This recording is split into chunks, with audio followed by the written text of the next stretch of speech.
Welcome everybody to your Friday drive-by where we answer your questions. Today you are in for a treat. Subjectively, you are in for a treat. So we're here for our Top Dog event, and we're recording a bunch of SDRs and drive-bys while we have all this talent in one place. So really quick, Coach Hoagie, everybody knows Chris Joan. Hello everyone. Grant, Cliff, famous for parts holds. Yes, sure. Autographs later. Yes. And then I'm Chris Collins. So remember, the number is 8333 Ask SDR if you have a question. That's 8333 Ask SDR. If we play your question, we will send you some swag. It can be service swag, parts hold swag, yes. Right? Either one, whatever one tickles your fancy. Okay, let's get to this week's question. Good morning. This is John Cullen. I've got a situation I'm not sure how to handle. I had a sales manager pull his car out of my shop because he thought we were too expensive when he was getting an internal rate. Then he tells me in front of other employees, no, I don't pay markup on nothing. I pay dead cost on everything. So pull my car out of your shop. Anyways, off to the side, he's been asking all my guys to do his brake job on the side.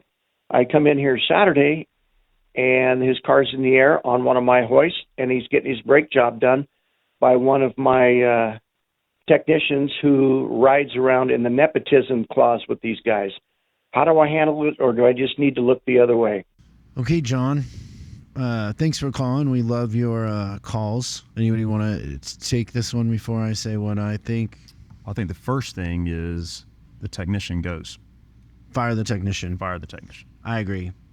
I would have nobody working in my shop that was doing things on the side.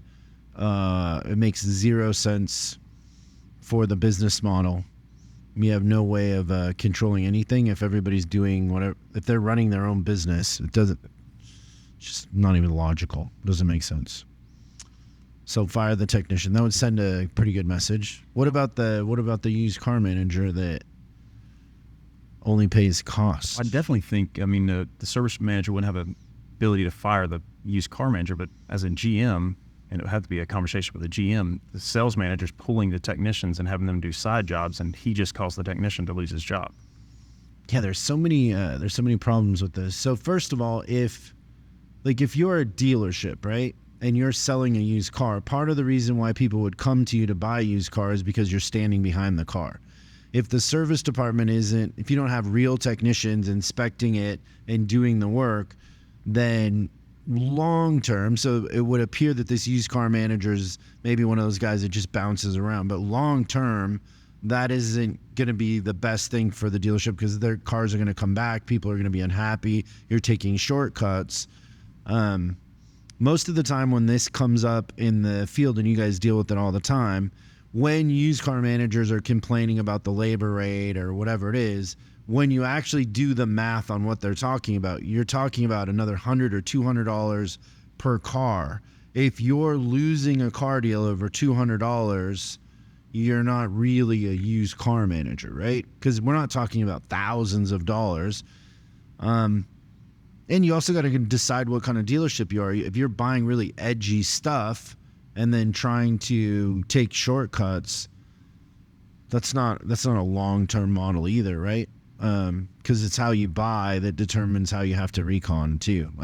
There's a lot of things to unpack there. Yeah, I think that guided discovery breakdown is always really important in that conversation where, say you're a dealership and you're at 2 hours per RO internally. So you said something key there. I think that I don't want to fly by too fast. If they're at 2 hours per RO and say you raise the internal rate $50 or something like that, like to your point, $100. It's $100. 2 hours times $50 is $100. Yeah. And it's always interesting to me too when you look at the average dollars per ticket internally and stuff like that as well. That if you ask a used car manager to guess what it is, a lot of times he'll say something 2 or 3 times what it is because he thinks every single thing's getting a set of tires. So there's just a lot of facts to consider over the feelings of it and what's best for the store overall, right? Because there's a profitability aspect to that for the store overall, if the cars are getting reconditioned properly, Yeah, and for the dealership overall, those used cars, if the customer perceives that we're a business they want to, come back to, those cars are either going to go out of warranty quicker, they're going to break more because they have higher mileages and they're older, right? So for the dealership as a model, you want to set those customers up to have a perception that's favorable, and taking $100 or $200 shortcuts does not pay off in the end when you look at the value of a customer over the lifetime of also them coming back and trading in and getting, something else. So how many times does somebody start off buying a used car? Like, let's say in the BMW world, they buy a used 3, and then 3 years later, when they get a promotion, they buy a new 3 and they lease a new one. Then they get a 5, and then they get a 7. There's a method to that madness of moving customers up in the cycle. So that's why the numbers keep getting bigger on those cars. Yeah. They expect you to move up.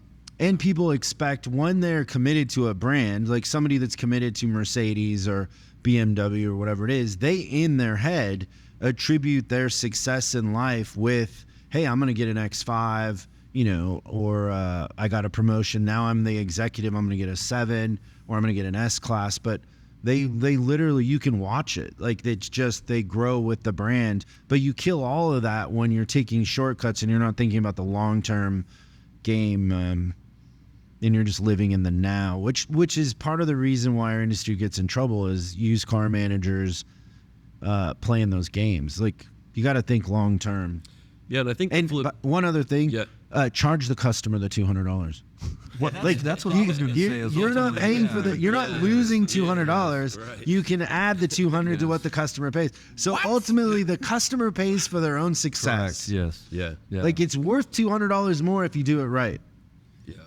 What were you going to say? What I was going to say is on that too, like, we're talking about the growth of that in terms of the customer relationship with us, but also too for him, let's go back to what we said about the tech. Like, what kind of a culture are you trying to establish in your shop?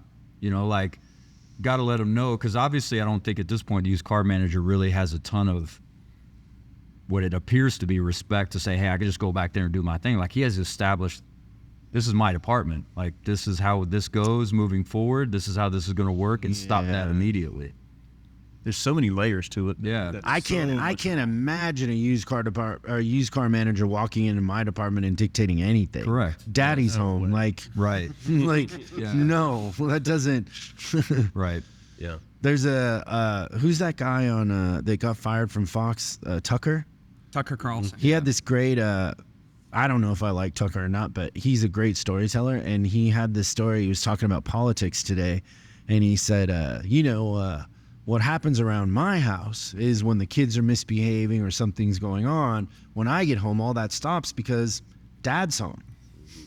And he goes, that's the problem with our country, is there's no leader that, that isn't how it works. Like, there's no scenario where any of that kind of behavior is acceptable, because there's an alpha in the room that is dictating how good business functions and how, it's order. Mm-hmm. It sounds like John's got chaos, not order, but, John, to really, be honest with you, you're the start of that, right? You're allowing that chaos. Yep. Yeah. And I would not allow that chaos. Like I said, I would fire if a technician was doing anything on the side, and I'm not saying like, hey, we have shop night and they're working on their wife's car. I'm saying if they were taking money in my shop for something that I hadn't approved, I can't imagine a world where that's okay. It's just what else is going on if that's happening. Yeah. That's what I thought. You about. pull that string and the whole thing comes. Instantly. Yeah. Funny. Great question, John. Thank you so much. Remember the numbers 833-ASK-SDR. And we hope you have a great weekend. We'll see you next time on Service Drive Revolution. Thanks for watching this week's Drive By. I hope we gave you something to think about over the weekend. We're uploading new stuff every day, so make sure you subscribe and click the bell icon so you don't miss out. If you have a question you'd like us to answer on the show, call 8333-ASK-SDR and we'll answer your question on the show. That's 8333-ASK-SDR.